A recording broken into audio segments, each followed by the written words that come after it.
Halo semuanya, Assalamualaikum warahmatullahi wabarakatuh. Perkenalkan, saya Siska Milda Seprina, CGP Angkatan 11 tahun 2024 dari SMK Negeri 1 Pangkalan, Kabupaten 50 Kota.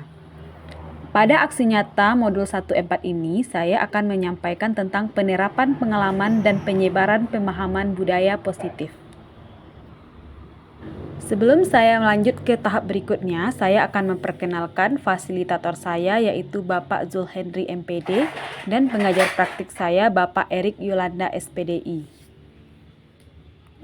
Adapun konsep budaya positif yang ingin saya sampaikan yaitu perubahan paradigma belajar, disiplin positif, nilai-nilai kebajikan, dan kebutuhan dasar manusia. Konsep budaya positif selanjutnya yaitu motivasi perilaku manusia, posisi kontrol guru, keyakinan kelas, dan segitiga restitusi.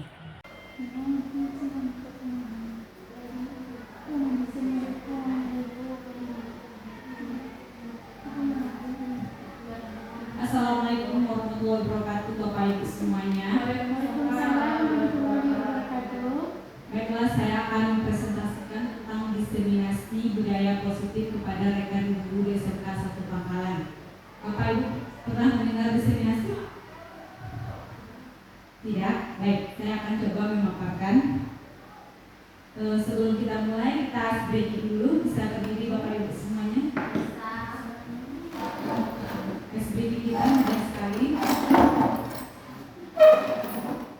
Ya. Bisa ikuti saya. Marina,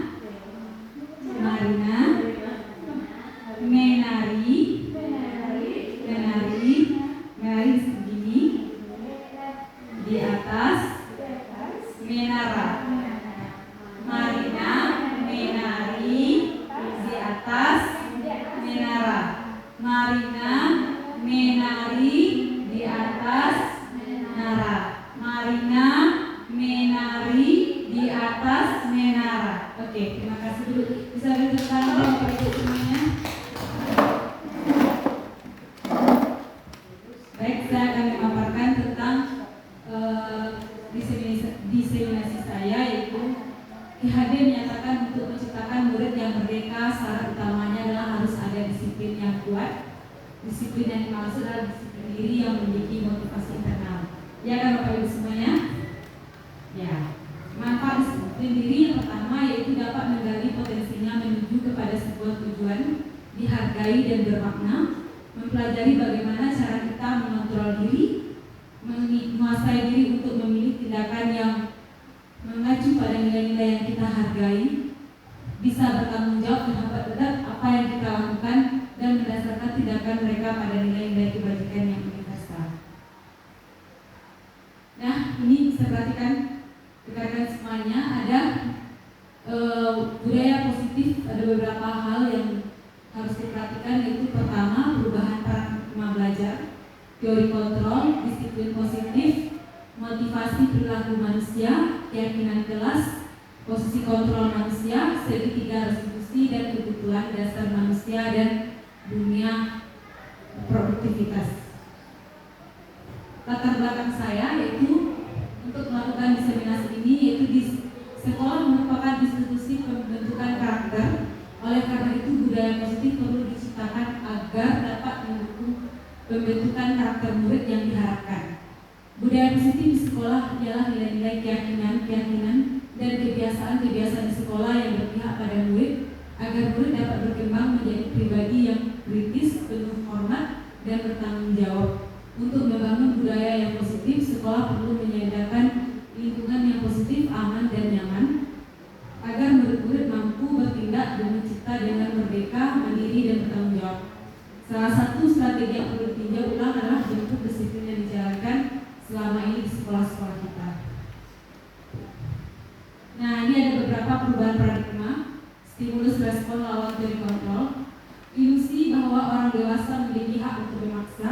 Banyak orang dewasa percaya bahwa mereka memiliki tanggung jawab untuk membuat murid-murid berbuat hal tertentu, apapun yang dilakukan dapat diterima selama kinerja. Pada saat itu pula orang-orang dewasa akan menyadari bahwa perilaku dan sebuah hubungan permusuhan akan terbentuk. Paham kan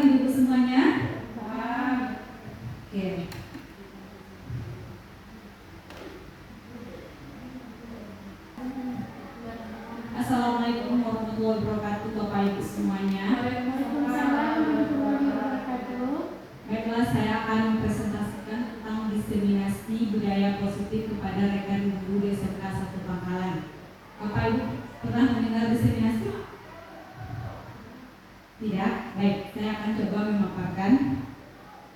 Sebelum kita mulai, kita break dulu. Bisa berdiri Bapak Ibu semuanya. Break kita mudah sekali.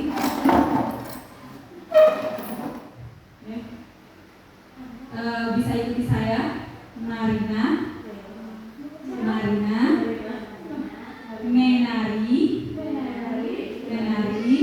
menari segini di atas menara. Marina menari di atas menara. Marina menari di atas menara. Marina menari di atas menara. Oke, terima kasih dulu.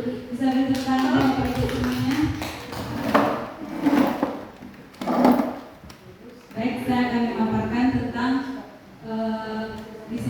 diseminasi saya, yaitu KHD menyatakan untuk menciptakan murid yang merdeka, syarat utamanya adalah harus ada disiplin yang kuat. Disiplin yang dimaksud adalah disiplin diri yang memiliki motivasi internal. Ya kan Bapak Ibu semuanya? Ya.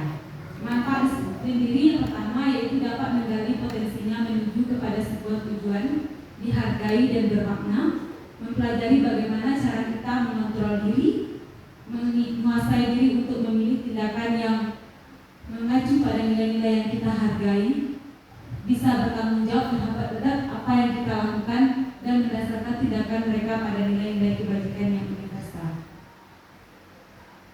Nah, ini bisa perhatikan rekan-rekan semuanya, ada budaya positif, ada beberapa hal yang harus diperhatikan, yaitu pertama perubahan paradigma belajar, teori kontrol, disiplin positif, motivasi perilaku manusia, keyakinan kelas, posisi kontrol manusia, segitiga restitusi dan kebutuhan dasar manusia dan dunia produktivitas.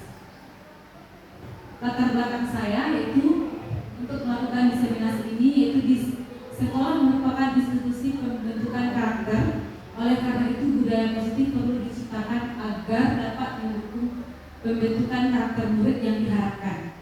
Budaya positif di sekolah ialah nilai-nilai keyakinan dan kebiasaan-kebiasaan di sekolah yang berpihak pada murid agar murid dapat berkembang menjadi pribadi yang kritis, penuh hormat dan bertanggung jawab. Untuk membangun budaya yang positif, sekolah perlu menyediakan lingkungan yang positif, aman dan nyaman agar murid-murid mampu bertindak dan mencipta dengan merdeka, mandiri dan bertanggung jawab.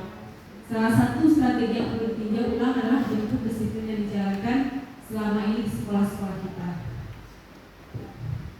Nah, ini ada beberapa perubahan paradigma, stimulus respon lawan teori kontrol, ilusi bahwa orang dewasa memiliki hak untuk memaksa. Banyak orang dewasa percaya bahwa mereka memiliki tanggung jawab untuk membuat murid-murid berbuat hal tertentu, apapun yang dilakukan dapat diterima selama kinerja. Pada saat itu pula orang-orang dewasa akan menyadari bahwa perilaku dan sebuah hubungan permusuhan akan terbentuk. Paham kan ibu semuanya?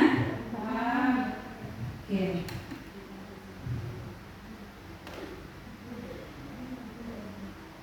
Perubahan paradigma, stimulus dan respon berikutnya yaitu ilusi bahwa kritik dan membuat orang merasa bersalah dapat menguatkan karakter.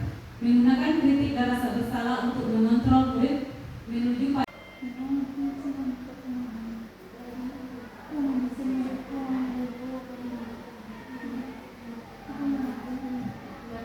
Assalamualaikum warahmatullahi wabarakatuh Bapak Ibu semuanya.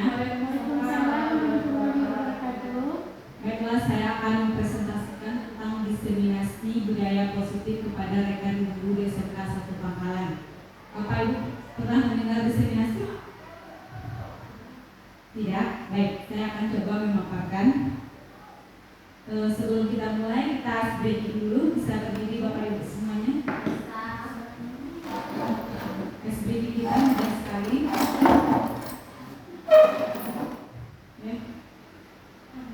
Bisa ikuti saya. Marina,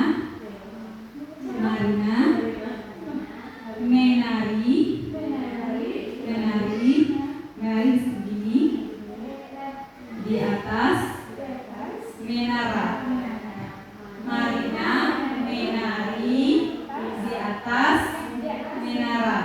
Marina menari di atas menara. Marina menari di atas menara. Oke, terima kasih dulu. Bisa beri tepuk tangan Bapak Ibu semuanya. Baik, saya akan memaparkan tentang diseminasi saya, yaitu IHD menyatakan untuk menciptakan murid yang merdeka, syarat utamanya adalah harus ada disiplin yang kuat. Disiplin yang dimaksud adalah disiplin diri yang memiliki motivasi internal. Ya kan Bapak Ibu semuanya? Ya. Manfaat disiplin diri yang pertama yaitu dapat menggali potensinya menuju kepada sebuah tujuan, dihargai dan bermakna, mempelajari bagaimana cara kita mengontrol diri, menguasai diri untuk memilih tindakan yang mengacu pada nilai-nilai yang kita hargai, bisa bertanggung jawab terhadap apa yang kita lakukan dan berdasarkan tindakan mereka pada nilai-nilai kebajikan yang universal. Nah, ini bisa perhatikan rekan-rekan semuanya, ada budaya positif, ada beberapa hal yang harus diperhatikan, yaitu pertama perubahan paradigma belajar, teori kontrol, disiplin positif, motivasi perilaku manusia, keyakinan kelas, posisi kontrol manusia, segitiga restitusi dan kebutuhan dasar manusia dan dunia produktivitas. Latar belakang saya yaitu untuk melakukan diseminasi ini, yaitu di sekolah merupakan institusi pembentukan karakter. Oleh karena itu budaya positif perlu diciptakan agar dapat mendukung pembentukan karakter murid yang diharapkan. Budaya positif di sekolah ialah nilai-nilai keyakinan dan kebiasaan-kebiasaan di sekolah yang berpihak pada murid agar murid dapat berkembang menjadi pribadi yang kritis, penuh hormat, dan bertanggung jawab. Untuk membangun budaya yang positif, sekolah perlu menyediakan lingkungan yang positif, aman, dan nyaman agar murid-murid mampu bertindak dan mencipta dengan merdeka, mandiri, dan bertanggung jawab. Salah satu strategi yang perlu ditinjau ulang adalah bentuk disiplin yang dijalankan selama ini di sekolah-sekolah kita. Nah, ini ada beberapa perubahan paradigma: stimulus respon lawan teori kontrol, ilusi bahwa orang dewasa memiliki hak untuk memaksa. Banyak orang dewasa percaya bahwa mereka memiliki tanggung jawab untuk membuat murid-murid berbuat hal tertentu, apapun yang dilakukan dapat diterima selama kinerja. Pada saat itu pula orang-orang dewasa akan menyadari bahwa perilaku dan sebuah hubungan permusuhan akan terbentuk. Paham kan ibu semuanya? Paham. Oke.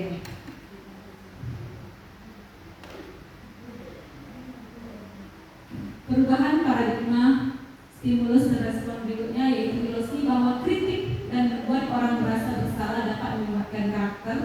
Menggunakan kritik dan rasa bersalah untuk mengontrol murid menuju pada identitas gagal. Mereka belajar untuk merasa buruk tentang diri mereka. Mereka mengembangkan dialog diri yang negatif. Kadang-kala sulit bagi guru untuk mengidentifikasi bahwa mereka melakukan perilaku ini karena seringkali guru cukup menggunakan suara halus untuk menyampaikan pesan negatif.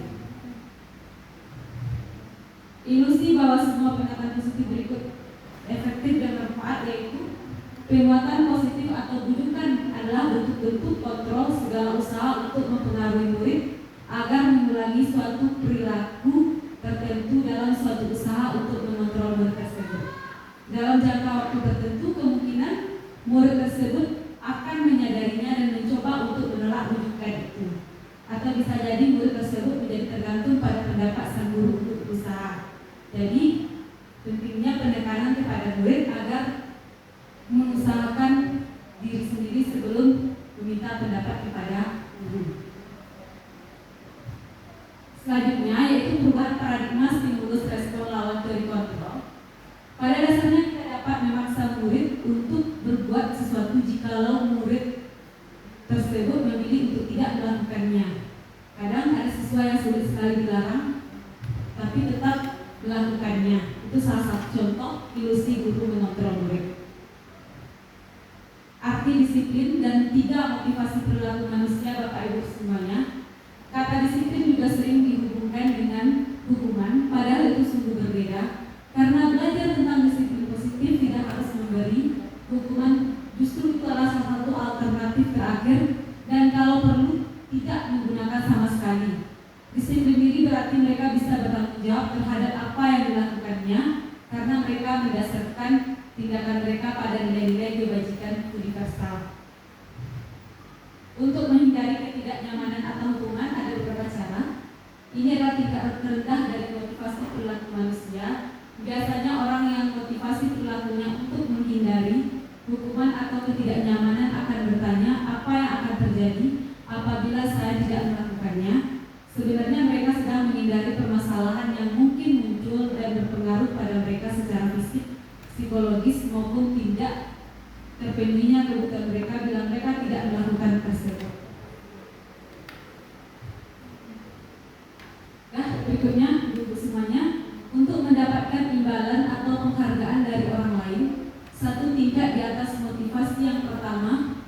Di sini orang berperilaku untuk mendapatkan imbalan atau penghargaan dari orang lain. Orang dengan motivasi ini akan bertanya apa yang akan saya dapatkan apabila saya melakukannya. Mereka melakukan sebuah tindakan untuk mendapatkan pujian dari orang lain yang menurut mereka penting dan mereka letakkan dalam dunia berkualitas mereka.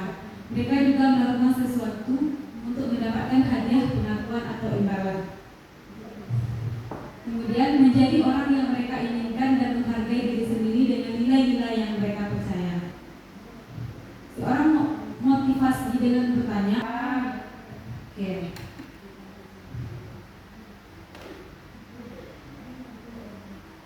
Perubahan paradigma stimulus dan respon berikutnya yaitu filosofi bahwa kritik dan membuat orang merasa bersalah dapat menguatkan karakter. Menggunakan kritik dan rasa bersalah untuk mengontrol murid menuju pada identitas gagal. Mereka belajar untuk merasa buruk tentang diri mereka. Mereka mengembangkan dialog diri yang negatif. Kadang-kala sulit bagi guru untuk mengidentifikasi bahwa mereka melakukan perilaku ini karena seringkali guru cukup menggunakan suara halus untuk menyampaikan pesan negatif. Ilusi bahwa semua pendekatan positif berikut efektif dan bermanfaat, yaitu penguatan positif atau bujukan adalah bentuk-bentuk kontrol segala usaha untuk mempengaruhi murid agar mengulangi suatu perilaku tertentu dalam suatu usaha untuk mengontrol murid tersebut. Dalam jangka waktu tertentu, kemungkinan murid tersebut akan menyadarinya dan mencoba untuk menolak bujukan itu. Atau bisa jadi murid tersebut menjadi tergantung pada pendapat sang guru untuk berusaha. Jadi, pentingnya pendekanan kepada murid agar mengusahakan diri sendiri sebelum meminta pendapat kepada guru. Selanjutnya yaitu perubahan paradigma stimulus respon lawan teori kontrol. Pada dasarnya kita dapat memaksa murid untuk berbuat sesuatu jikalau murid tersebut memilih untuk tidak melakukannya. Kadang ada siswa yang sulit sekali dilarang, tapi tetap melakukannya. Itu salah satu contoh ilusi guru mengontrol murid. Arti disiplin dan 3 motivasi perilaku manusia, Bapak Ibu semuanya. Kata disiplin juga sering dihubungkan dengan hukuman, padahal itu sungguh berbeda. Karena belajar tentang disiplin positif tidak harus memberi hukuman, justru itu adalah salah satu alternatif terakhir, dan kalau perlu tidak menggunakan sama sekali. Disiplin diri berarti mereka bisa bertanggung jawab terhadap apa yang dilakukannya karena mereka mendasarkan tindakan mereka pada nilai-nilai kebajikan universal. Untuk menghindari ketidaknyamanan atau hukuman ada beberapa cara. Ini adalah tingkat terendah dari motivasi perilaku manusia. Biasanya orang yang motivasi perilakunya untuk menghindari hukuman atau ketidaknyamanan akan bertanya apa yang akan terjadi apabila saya tidak melakukannya. Sebenarnya mereka sedang menghindari permasalahan yang mungkin muncul dan berpengaruh pada mereka secara fisik, psikologis maupun tidak terpenuhinya kebutuhan mereka bila mereka tidak melakukan tersebut. Nah, berikutnya ibu semuanya, untuk mendapatkan imbalan atau penghargaan dari orang lain, satu tingkat di atas motivasi yang pertama. Di sini orang berperilaku untuk mendapatkan imbalan atau penghargaan dari orang lain. Orang dengan motivasi ini akan bertanya apa yang akan saya dapatkan apabila saya melakukannya. Mereka melakukan sebuah tindakan untuk mendapatkan pujian dari orang lain yang menurut mereka penting dan mereka letakkan dalam dunia berkualitas mereka. Mereka juga melakukan sesuatu untuk mendapatkan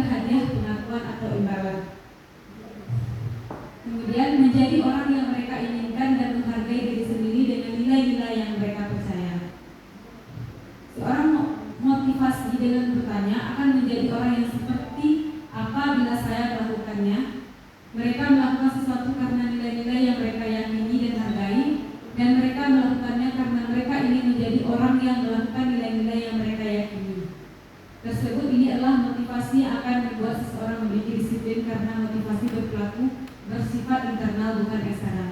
Ya kan, ibu semuanya? Ya. Ya. Mana caranya? Ya. Ya. Oke.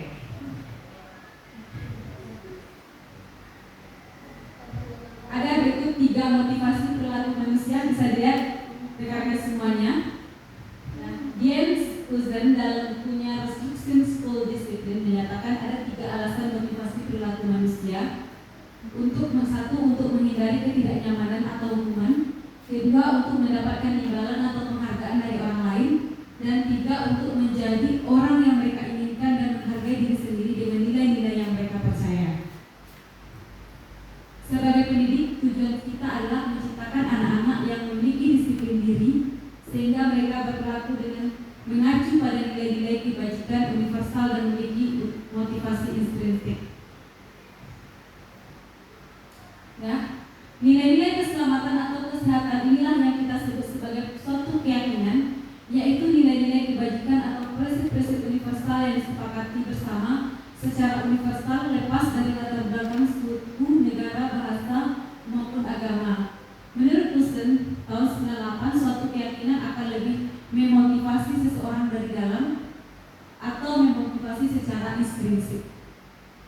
Pemahaman berikutnya, ada satu pertanyaan berikut. Mengapa kita memiliki peraturan tentang penggunaan helm pada saat mengendarai kendaraan roda 2 motor? Pernah mendengar pertanyaan seperti itu, rekan-rekan semuanya? Mengapa kita memakai penggunaan helm roda 2? Nah, kemungkinan jawaban kita adalah keselamatan. Pertanyaan berikut adalah mengapa kita memiliki peraturan tentang penggunaan masker dan mencuci tangan setiap saat? Mungkin jawaban adalah untuk kesehatan dan untuk keselamatan. Berikutnya, keyakinan kelas, hukuman dan penghargaan. Pernah mendengarnya keyakinan kelas? Pernah kan? Seperti yang kita sepakati di kelas kita masing-masing. Mengapa keyakinan kelas? Mengapa tidak peraturan kelas saja? Nah, ada 5 posisi kontrol dalam keyakinan kelas. Yang pertama yaitu posisi pendukung, posisi pembuat merasa bersalah, posisi teman, posisi pemantau, dan posisi manajer. Nah, rekan-rekan semuanya, posisi kita adalah di posisi manajer. Kita adalah guru bagi siswa kita, adalah sebagai patokan, acuan, dan contoh dari guru kita. Sedangkan posisi membuat merasa bersalah, yaitu kita seringkali memberikan secara tidak sengaja memberikan kata yang merasa yang menyebabkan rasa bersalah di siswa kita sendiri. Seperti misalnya, ini kenapa nggak bisa? Cuma ini doang. Itu dapat menimbulkan rasa bersalah di siswa kita. Sedangkan posisi pendukung, yaitu sebuah posisi yang secara tidak sengaja akan menimbulkan rasa terhukum pada siswa tersebut. Misalnya siswa tersebut terlambat, kita memberikan sanksi, misalnya mencabut rumput. Itu salah satu contoh posisi pendukung. Rekan-rekan semuanya, ada 5 dasar kebutuhan manusia. Yang pertama, kebutuhan bertahan hidup, sandang, makan, dan minuman. Itu kita tidak bisa lepas dari salah satunya kan. Sama adanya pilih ibu atau pilih ayah, keduanya penting. Yang kedua, cinta dan kasih sayang, kebutuhan untuk diterima. Ini penting sekali karena itu termasuk perlindungan diri. Kelima, penguasaan, kebutuhan pengakuan atas kemampuan, kesenangan, kebutuhan untuk merasa senang, dan kebebasan kebutuhan akan pilihan. Ini salah satu contoh keyakinan kelas rekan-rekan semuanya. Bisa dilihat. Nah, ini salah satu contoh keyakinan kelas di kelas 10. Setiap anggota kelas perlu belajar, setiap anggota kelas perlu tenang, perlu melakukan tugas. Nah, itu salah satu contoh keyakinan kelas. Keyakinan kelas yaitu bersifat lebih abstrak dari peraturan yang lebih rinci dan konkret. Keyakinan kelas berupa pernyataan-pernyataan universal. Pernyataan keyakinan kelas senantiasa dibuat dalam bentuk positif. Keyakinan kelas hendaknya tidak terlalu banyak sehingga mudah diingat dan dipahami oleh semua warga kelas.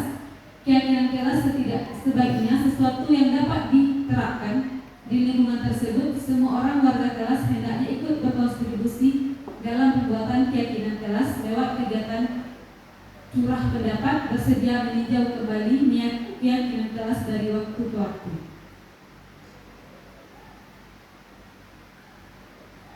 Selanjutnya itu adalah monitor atau pemantau. Monitor yaitu berarti mengawasi. Pada saat kita mengawasi, kita bertanggung jawab atas perilaku orang-orang yang kita awasi. Posisi pemantau berdasarkan pada peraturan-peraturan dan konsekuensi dengan menggunakan sanksi. Konsekuensi kita dapat memisahkan hubungan pribadi kita dengan murid sebagai seseorang. Tidak, baik, saya akan coba memaparkan. Sebelum kita mulai, kita breaking dulu. Bisa berdiri Bapak Ibu semuanya. Breaking kita mudah sekali.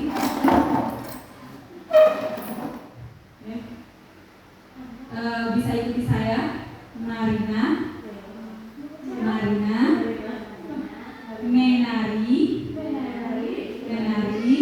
menari segini, di atas, menara. Marina menari di atas menara. Marina menari di atas menara. Marina menari di atas menara. Oke, terima kasih dulu.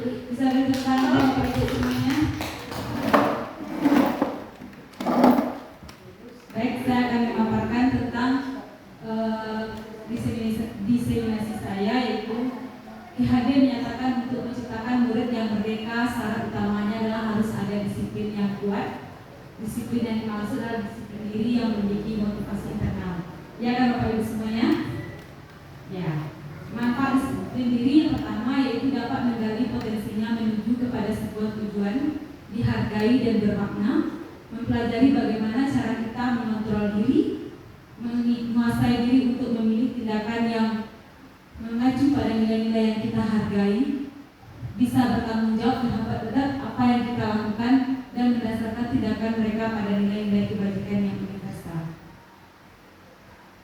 Nah, ini bisa perhatikan rekan-rekan semuanya, ada budaya positif, ada beberapa hal yang harus diperhatikan, yaitu pertama perubahan paradigma belajar, teori kontrol, disiplin positif, motivasi perilaku manusia, keyakinan kelas, posisi kontrol manusia, segitiga restitusi dan kebutuhan dasar manusia dan dunia produktivitas. Latar belakang saya yaitu untuk melakukan diseminasi ini, yaitu di sekolah merupakan institusi pembentukan karakter. Oleh karena itu budaya positif perlu diciptakan agar dapat mendukung pembentukan karakter murid yang diharapkan. Budaya positif di sekolah ialah nilai-nilai keyakinan dan kebiasaan-kebiasaan di sekolah yang berpihak pada murid agar murid dapat berkembang menjadi pribadi yang kritis, penuh hormat, dan bertanggung jawab. Untuk membangun budaya yang positif, sekolah perlu menyediakan lingkungan yang positif, aman, dan nyaman agar murid-murid mampu bertindak dan mencipta dengan merdeka, mandiri, dan bertanggung jawab. Salah satu strategi yang perlu ditinjau ulang adalah bentuk disiplin yang dijalankan selama ini di sekolah-sekolah kita. Nah, ini ada beberapa perubahan paradigma: stimulus respon lawan teori kontrol, ilusi bahwa orang dewasa memiliki hak untuk memaksa. Banyak orang dewasa percaya bahwa mereka memiliki tanggung jawab untuk membuat murid-murid berbuat hal tertentu. Apapun yang dilakukan dapat diterima selama kinerja. Pada saat itu pula orang-orang dewasa akan menyadari bahwa perilaku dan sebuah hubungan permusuhan akan terbentuk. Paham kan ibu semuanya? Paham. Oke.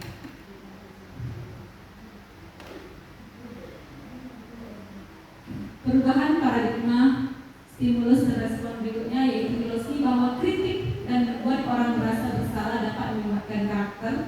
Menggunakan kritik dan rasa bersalah untuk mengontrol murid menuju pada identitas gagal. Mereka belajar untuk merasa buruk tentang diri mereka. Mereka mengembangkan dialog diri yang negatif. Kadang-kadang sulit bagi guru untuk mengidentifikasi bahwa mereka melakukan perilaku ini karena seringkali guru cukup menggunakan suara halus untuk menyampaikan pesan negatif.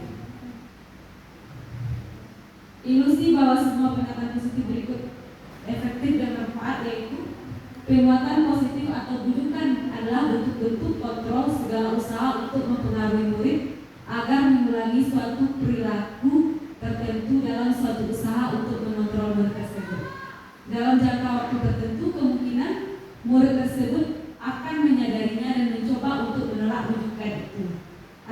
jadi murid tersebut menjadi tergantung pada pendapat sang guru untuk berusaha. Jadi pentingnya penekanan kepada murid agar mengusahakan diri sendiri sebelum meminta pendapat kepada guru. Selanjutnya yaitu perubahan paradigma stimulus respon lawan teori kontrol. Pada dasarnya kita dapat memaksa murid untuk berbuat sesuatu jikalau murid tersebut memilih untuk tidak melakukannya. Kadang ada siswa yang sulit sekali dilarang, tapi tetap melakukannya. Itu salah satu contoh ilusi guru mengontrol murid. Arti disiplin dan 3 motivasi perilaku manusia Bapak Ibu semuanya. Kata disiplin juga sering dihubungkan dengan hukuman, padahal itu sungguh berbeda. Karena belajar tentang disiplin positif tidak harus memberi hukuman, justru itu adalah salah satu alternatif terakhir, dan kalau perlu tidak menggunakan sama sekali. Disiplin diri berarti mereka bisa bertanggung jawab terhadap apa yang dilakukannya, karena mereka mendasarkan tindakan mereka pada nilai-nilai kebajikan universal.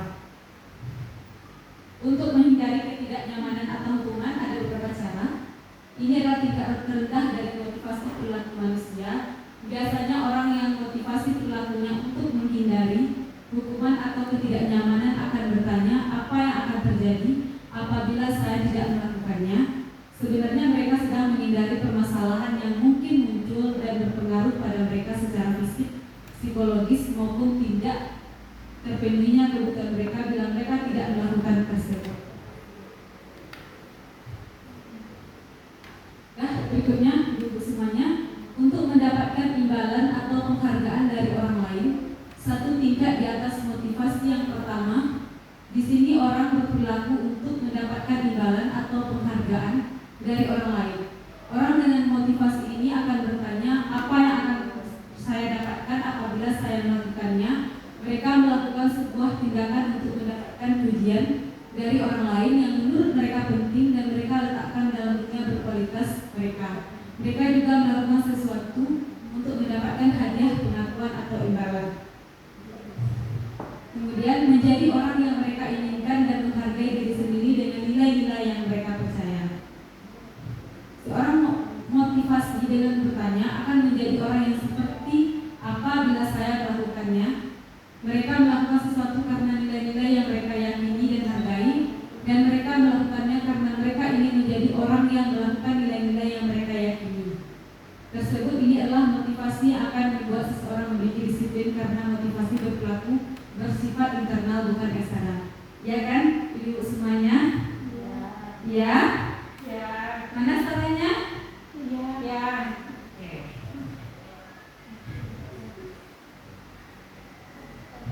Ada berikut 3 motivasi perilaku manusia, bisa dilihat rekan-rekan semuanya. James Uzen dalam bukunya Restriction School Discipline menyatakan ada 3 alasan motivasi perilaku manusia. Untuk membangun budaya yang positif, sekolah perlu menyediakan lingkungan yang positif, aman dan nyaman agar murid-murid mampu bertindak dan mencipta dengan merdeka, mandiri dan bertanggung jawab. Salah satu strategi yang perlu ditinjau ulang adalah bentuk disiplin yang dijalankan selama ini di sekolah-sekolah kita. Nah, ini ada beberapa perubahan paradigma, stimulus respon lawan teori kontrol, ilusi bahwa orang dewasa memiliki hak untuk memaksa. Banyak orang dewasa percaya bahwa mereka memiliki tanggung jawab untuk membuat murid-murid berbuat hal tertentu, apapun yang dilakukan dapat diterima selama kinerja. Pada saat itu pula orang-orang dewasa akan menyadari bahwa perilaku dan sebuah hubungan permusuhan akan terbentuk. Paham kan ibu semuanya? Paham. Oke.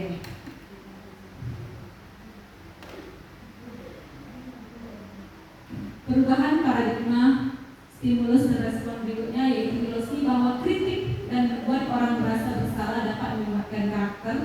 Menggunakan kritik dan rasa bersalah untuk mengontrol murid menuju pada identitas gagal. Mereka belajar untuk merasa buruk tentang diri mereka. Mereka mengembangkan dialog diri yang negatif. Kadang-kala sulit bagi guru untuk mengidentifikasi bahwa mereka melakukan perilaku ini karena seringkali guru cukup menggunakan suara halus untuk menyampaikan pesan negatif. Ilusi bahwa semua pendekatan positif berikut efektif dan bermanfaat, yaitu penguatan positif atau bujukan adalah bentuk-bentuk segala usaha untuk mempengaruhi murid agar mengulangi suatu perilaku tertentu dalam suatu usaha untuk mengontrol murid tersebut. Dalam jangka waktu tertentu, kemungkinan murid tersebut akan menyadarinya dan mencoba untuk menolak rujukan itu. Atau bisa jadi murid tersebut menjadi tergantung pada pendapat sang guru untuk berusaha. Jadi, pentingnya penekanan kepada murid agar mengusahakan diri sendiri sebelum meminta pendapat kepada guru. Selanjutnya yaitu perubahan paradigma stimulus respon lawan teori kontrol. Pada dasarnya kita dapat memaksa murid untuk berbuat sesuatu jikalau murid tersebut memilih untuk tidak melakukannya. Kadang ada siswa yang sulit sekali dilarang, tapi tetap melakukannya. Itu salah satu contoh ilusi guru mengontrol murid. Arti disiplin dan 3 motivasi perilaku manusia, Bapak Ibu semuanya. Kata disiplin juga sering dihubungkan dengan hukuman, padahal itu sungguh berbeda. Karena belajar tentang disiplin positif tidak harus memberi hukuman, justru itu adalah salah satu alternatif terakhir, dan kalau perlu tidak menggunakan sama sekali. Disiplin diri berarti mereka bisa bertanggung jawab terhadap apa yang dilakukannya, karena mereka mendasarkan tindakan mereka pada nilai-nilai kebajikan universal. Untuk menghindari ketidaknyamanan atau hukuman ada beberapa cara. Ini adalah tingkat terendah dari motivasi perilaku manusia. Biasanya orang yang motivasi perilakunya untuk menghindari hukuman atau ketidaknyamanan akan bertanya apa yang akan terjadi apabila saya tidak melakukannya. Sebenarnya mereka sedang menghindari permasalahan yang mungkin muncul dan berpengaruh pada mereka secara fisik, psikologis maupun tidak terpenuhinya kebutuhan mereka bila mereka tidak melakukan tersebut. Nah, berikutnya ibu semuanya, untuk mendapatkan imbalan atau penghargaan dari orang lain, satu tingkat di atas motivasi yang pertama. Di sini orang berperilaku untuk mendapatkan imbalan atau penghargaan dari orang lain. Orang dengan motivasi ini akan bertanya apa yang akan saya dapatkan apabila saya melakukannya. Mereka melakukan sebuah tindakan untuk mendapatkan pujian dari orang lain yang menurut mereka penting dan mereka letakkan dalam dunia berkualitas mereka. Mereka juga melakukan sesuatu untuk mendapatkan hadiah, pengakuan atau imbalan. Kemudian menjadi orang yang mereka inginkan dan menghargai diri sendiri dengan nilai-nilai yang mereka percaya. Seorang motivasi dengan bertanya akan menjadi orang yang seperti apa bila saya melakukannya. Mereka melakukan sesuatu karena nilai-nilai yang mereka yakini dan hargai, dan mereka melakukannya karena mereka ingin menjadi orang yang melakukan nilai-nilai yang mereka yakini. Tersebut ini adalah motivasi yang akan membuat seseorang memiliki disiplin karena motivasi berperilaku bersifat internal bukan eksternal. Ya kan, ibu semuanya? Ya. Ya. Mana caranya? Ya. Ya.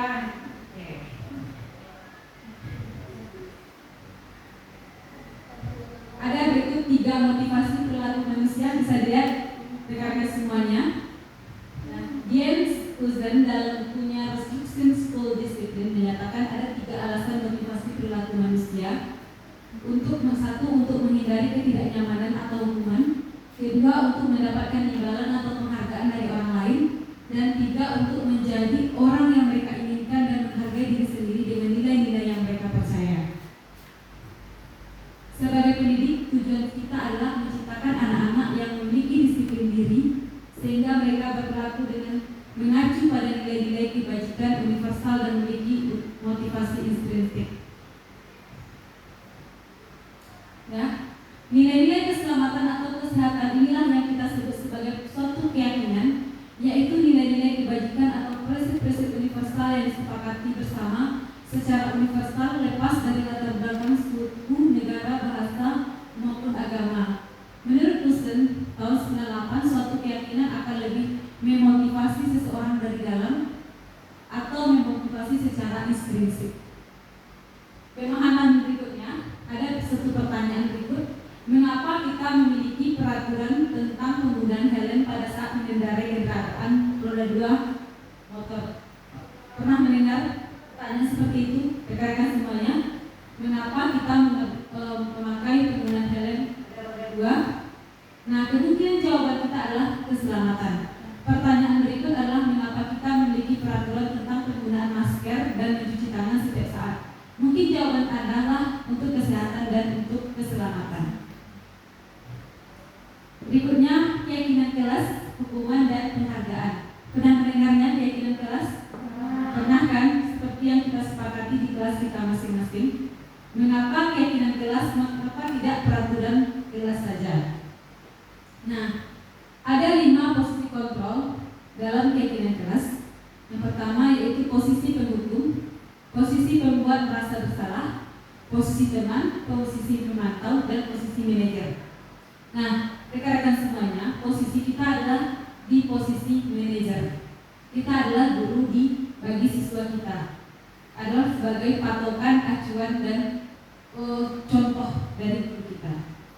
Sedangkan posisi membuat merasa bersalah, yaitu kita seringkali memberikan secara tidak sengaja memberikan kata yang merasa yang menyebabkan rasa bersalah di siswa kita sendiri. Seperti misalnya, ini kenapa nggak bisa?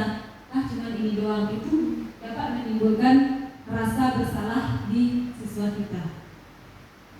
Sedangkan posisi pendukung, yaitu sebuah posisi yang secara tidak sengaja akan menimbulkan rasa terhukum pada siswa tersebut. Misalnya siswa tersebut terlambat, kita memberikan sanksi, misalnya mencabut rumput. Itu salah satu contoh posisi pendukung. Rekan-rekan semuanya, ada 5 dasar kebutuhan manusia. Yang pertama, kebutuhan bertahan hidup, sandang, makan, dan minuman. Itu kita tidak bisa lepas dari salah satunya kan. Sama adanya pilih ibu atau pilih ayah, keduanya penting. Yang kedua, cinta dan kasih sayang, kebutuhan untuk diterima. Ini penting sekali karena itu termasuk perlindungan diri. Kelima, penguasaan, kebutuhan, pengakuan atas kemampuan, kesenangan, kebutuhan untuk merasa senang, dan kebebasan kebutuhan akan pilihan. Ini salah satu contoh keyakinan kelas rekan-rekan semuanya. Bisa dilihat. Nah, ini salah satu contoh keyakinan kelas di kelas 10. Setiap anggota kelas perlu belajar. Setiap anggota kelas tapi dia memang mau Enggak.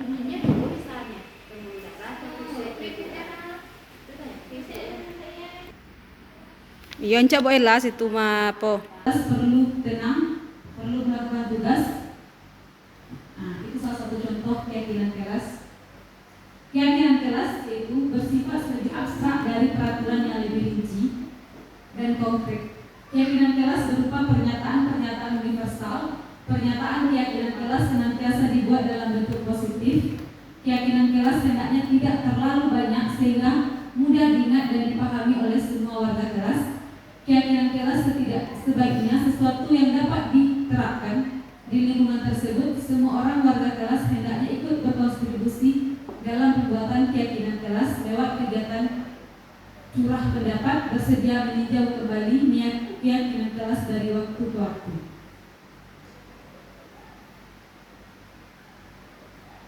Selanjutnya itu adalah monitor atau pemantau. Monitor yaitu berarti mengawasi. Pada saat kita mengawasi, kita bertanggung jawab atas perilaku orang-orang yang kita awasi. Posisi pemantau berdasarkan pada peraturan-peraturan dan konsekuensi dengan menggunakan sanksi. Konsekuensi kita dapat memisahkan hubungan pribadi kita dengan murid. Sebagai seseorang yang menjalankan posisi pemantau, pertanyaan yang diajukan, seorang pemantau peraturan apa yang telah kamu lakukan? Sanksi atau konsekuensi apa seorang pemantau sangat mengandalkan perhitungan catatan data dan kemudian teman. Guru pada sisi ini akan menyakiti murid, namun akan tetap berupaya mengontrol murid melalui persuasi. Posisi teman pada guru bisa negatif atau positif. Positif di sini berupa hubungan yang baik yang terjalin antara guru dan murid. Guru di posisi teman menggunakan hubungan baik dan humor untuk mempengaruhi seseorang. Mereka akan berkata, ayo bantulah demi bapak ya. Ayo ingat tidak bantu selama ini. Ya sudah, kali ini tidak apa-apa, nanti ibu bantu bereskan. Hal negatif dari posisi teman adalah bila suatu saat guru tersebut tidak membantu, maka murid akan kecewa dan berkata, saya pikir bapak ibu teman saya. Murid merasa dikecewakan dan tidak mau lagi berusaha hal lain yang mungkin timbul. timbul adalah murid hanya akan bertindak untuk guru tertentu. Oke, rekan-rekan semuanya, karena sepertinya sudah capek, bisa berdiri. Kita SBK lagi.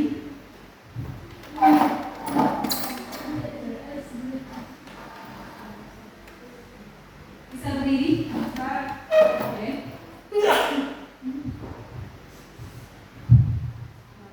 Marina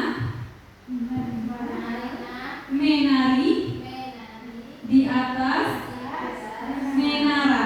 Marina menari di atas menara. Marina menari di atas menara. Kita lanjut lagi ya semuanya. Nah, ini yang dimaksud dengan penghukum. Penghukum yaitu seorang penghukum bisa menggunakan hukuman fisik maupun verbal. Orang-orang yang menjalankan posisi penghukum senantiasa mengatakan bahwa sekolah memerlukan sistem atau alat yang dapat lebih menekan murid lebih dalam lagi. Guru-guru yang menerapkan posisi penghukum akan berkata, patuhi aturan saya atau awas kamu selalu saja salah. Selalu posisi selalu berakhir selesai. Guru seperti ini senantiasa percaya hanya ada satu yang berhasil, itu cara dia. Manajer. Posisi manajer di mana guru berbuat sesuatu bersama dengan murid, mempersilahkan murid mempertanggungjawabkan perilakunya, mendukung murid agar dapat menemukan solusi atas permasalahan sendiri. Seorang manajer telah memiliki keterampilan di posisi teman maupun pemantau, dan dengan demikian bisa jadi di waktu tertentu kembali kepada kedua posisi tersebut bila diperlukan. Paradigma stimulus dan respon berikutnya yaitu ilusi bahwa kritik dan membuat orang merasa bersalah dapat menguatkan karakter. Menggunakan kritik dan rasa bersalah untuk mengontrol murid menuju pada identitas gagal. Mereka belajar untuk merasa buruk tentang diri mereka. Mereka mengembangkan dialog diri yang negatif. Kadang-kala sulit bagi guru untuk mengidentifikasi bahwa mereka melakukan perilaku ini karena seringkali guru cukup menggunakan suara halus untuk menyampaikan pesan negatif. Ilusi bahwa semua pendekatan positif berikut efektif dan bermanfaat, yaitu penguatan positif atau bujukan adalah bentuk-bentuk kontrol segala usaha untuk mempengaruhi murid agar mengulangi suatu perilaku tertentu dalam suatu usaha untuk mengontrol murid tersebut. Dalam jangka waktu tertentu, kemungkinan murid tersebut akan menyadarinya dan mencoba untuk menolak bujukan itu. Atau bisa jadi murid tersebut menjadi tergantung pada pendapat sang guru untuk berusaha. Jadi, pentingnya penekanan kepada murid agar mengusahakan diri sendiri sebelum meminta pendapat kepada guru. Selanjutnya yaitu perubahan paradigma stimulus respon lawan teori kontrol. Pada dasarnya kita dapat memaksa murid untuk berbuat sesuatu jikalau murid tersebut memilih untuk tidak melakukannya. Kadang ada siswa yang sulit sekali dilarang, tapi tetap melakukannya. Itu salah satu contoh ilusi guru mengontrol murid. Arti disiplin dan 3 motivasi perilaku manusia, Bapak Ibu semuanya. Kata disiplin juga sering dihubungkan dengan hukuman, padahal itu sungguh berbeda. Karena belajar tentang disiplin positif tidak harus memberi hukuman, justru itu adalah salah satu alternatif terakhir, dan kalau perlu tidak menggunakan sama sekali. Disiplin diri berarti mereka bisa bertanggung jawab terhadap apa yang dilakukannya, karena mereka mendasarkan tindakan mereka pada nilai-nilai kebajikan universal. Untuk menghindari ketidaknyamanan atau hukuman ada beberapa cara. Ini adalah tingkat terendah dari motivasi perilaku manusia. Biasanya orang yang motivasi perilakunya untuk menghindari hukuman atau ketidaknyamanan akan bertanya, apa yang akan terjadi apabila saya tidak melakukannya? Sebenarnya mereka sedang menghindari permasalahan yang mungkin muncul dan berpengaruh pada mereka secara fisik, psikologis maupun tidak terpenuhinya kebutuhan mereka bila mereka tidak melakukan tersebut. Nah, berikutnya ibu semuanya, untuk mendapatkan imbalan atau penghargaan dari orang lain, satu tingkat di atas motivasi yang pertama. Di sini orang berperilaku untuk mendapatkan imbalan atau penghargaan dari orang lain. Orang dengan motivasi ini akan bertanya, apa yang akan saya dapatkan apabila tindakan untuk mendapatkan pujian dari orang lain yang menurut mereka penting dan mereka letakkan dalam dunia berkualitas mereka. Mereka juga melakukan sesuatu untuk mendapatkan hadiah, pengakuan atau imbalan. Kemudian menjadi orang yang mereka inginkan dan menghargai diri sendiri dengan nilai-nilai yang mereka percaya. Seorang motivasi dengan bertanya akan menjadi orang yang seperti apa bila saya melakukannya. Mereka melakukan sesuatu karena nilai-nilai yang mereka yakini dan hargai, dan mereka melakukannya karena mereka ingin menjadi orang yang melakukan nilai-nilai yang mereka yakini. Tersebut ini adalah motivasi yang akan membuat seseorang memiliki disiplin karena motivasi berperilaku bersifat internal bukan eksternal. Ya kan, ibu semuanya? Ya. Ya. Mana caranya? Ya. Ya. Oke.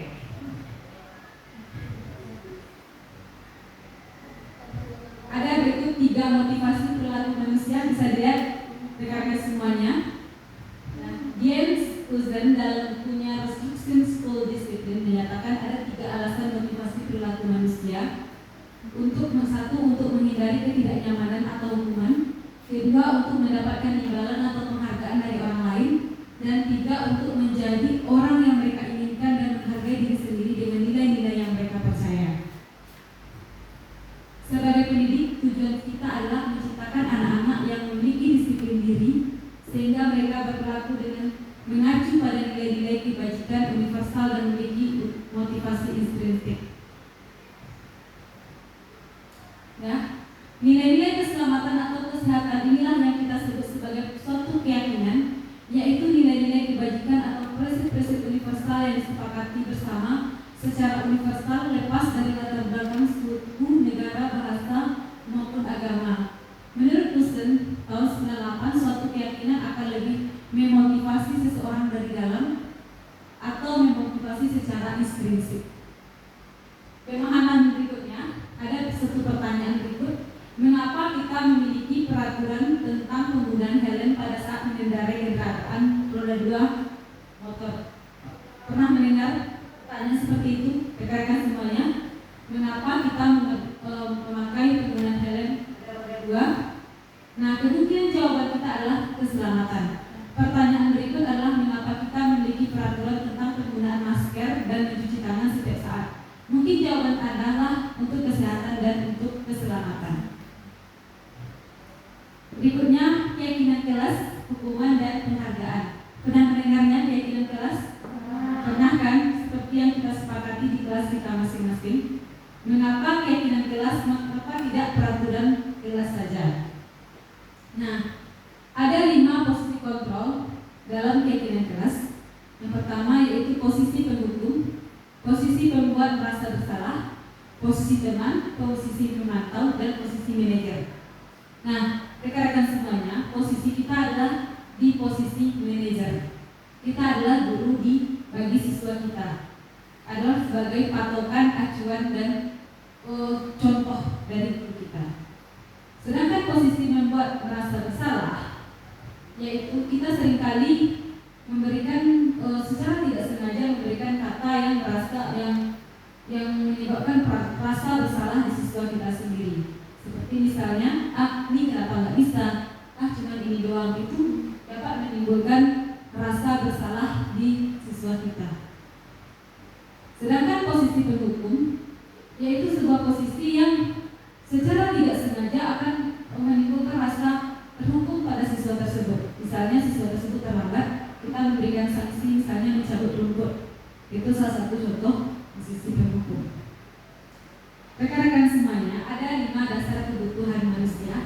Yang pertama, kebutuhan bertahan hidup, sandang, makan, dan minuman. Itu kita tidak bisa lepas dari salah satunya kan. Sama adanya pilih ibu atau tidak ya. Keduanya penting. Yang kedua, cinta dan kasih sayang, kebutuhan untuk diterima. Ini penting sekali karena itu termasuk perlindungan diri.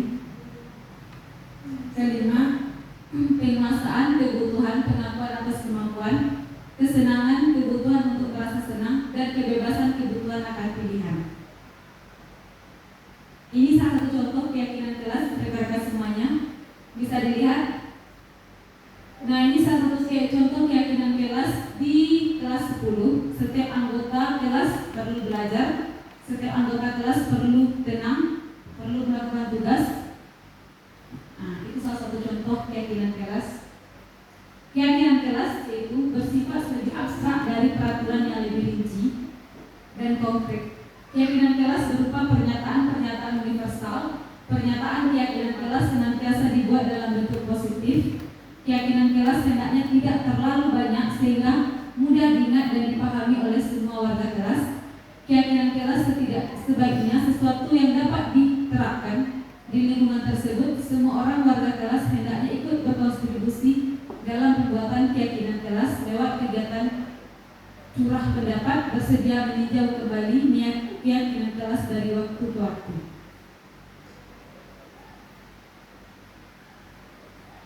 Selanjutnya itu adalah monitor atau pemantau.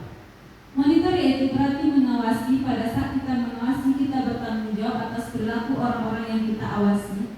Posisi pemantau berdasarkan pada peraturan-peraturan dan konsekuensi dengan menggunakan sanksi.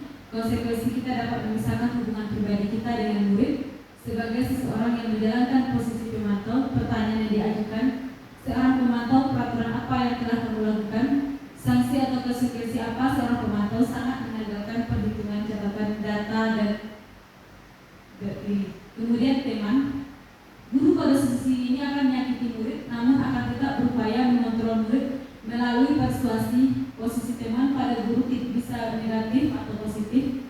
Positif di sini berupa hubungan yang baik yang terjalin antara guru dan murid. Guru di posisi teman menggunakan hubungan baik dan humor untuk mempengaruhi seseorang. Mereka akan berkata, ayo bantulah demi bapak ya. Ayo ingat tidak bantu selama ini. Ya sudah, kali ini tidak apa-apa, nanti ibu bantu bereskan. Hal negatif dari posisi teman adalah bila suatu saat guru tersebut tidak membantu, maka murid akan kecewa dan berkata, saya pikir bapak ibu teman saya. Murid merasa dikecewakan dan tidak mau lagi berusaha. Hal lain yang mungkin timbul adalah murid hanya akan bertindak untuk guru tertentu. Oke, rekan-rekan semuanya, karena sepertinya sudah capek, bisa berdiri. Kita sedikit lagi.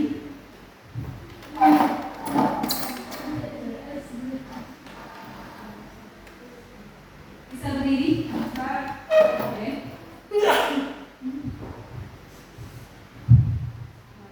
Marina menari di atas menara. Marina menari di atas menara. Marina menari di atas menara. Kita lanjut lagi ya semuanya. Nah, ini dimaksud dengan penghukum. Penghukum yaitu seorang penghukum bisa menggunakan hukuman fisik maupun verbal. Orang-orang yang menjalankan posisi penghukum senantiasa mengatakan bahwa sekolah memerlukan sistem atau alat yang dapat lebih menekan murid lebih dalam lagi. Guru-guru yang menerapkan posisi penghukum akan berkata, patuhi aturan saya atau awas kamu selalu saja salah. Selalu posisi selalu berakhir selesai. Guru seperti ini senantiasa percaya hanya ada satu yang berhasil, itu cara dia. Manajer. Posisi manajer di mana guru berbuat sesuatu bersama dengan murid, mempersilahkan murid mempertanggungjawabkan perilakunya, mendukung murid agar dapat menemukan solusi atas permasalahan sendiri. Seorang manajer telah memiliki keterampilan di posisi teman maupun pemantau, dan dengan demikian bisa jadi di waktu tertentu kembali kepada kedua posisi tersebut bila diperlukan. 5 posisi kontrol, rekan-rekan semuanya, yaitu posisi penghukum, posisi pembuat orang merasa bersalah, posisi teman, posisi pemantau, dan posisi manajer. Nah, bisa diperhatikan ada namanya segitiga restitusi. Nah, ada segitiga restitusi itu. Pertama itu menstabilkan identitas, validasi tindakan yang salah, dan menanyakan keyakinan. Nah, di sini rekan-rekan semuanya bisa perhatikan segitiga restitusi itu selalu timbul 4 pertanyaan, yaitu kamu tentu punya alasan mengapa melakukan itu. Adakah cara yang lebih efektif untuk mendapatkan apa yang kamu butuhkan? Dan keyakinan kelas apa yang telah kita kesepakati? Kamu ingin menjadi orang yang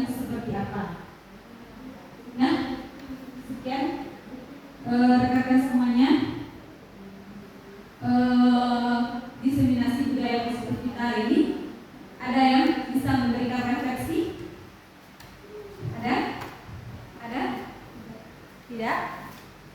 Oke, baik rekan-rekan semuanya.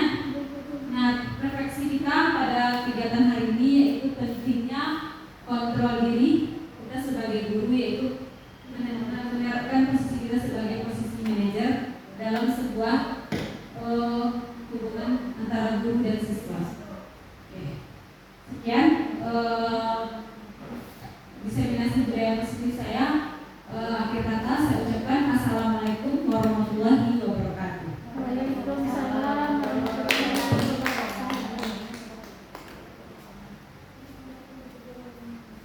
Lamu le mah. Boleh mini. Apa tuh, Bang? Dulu.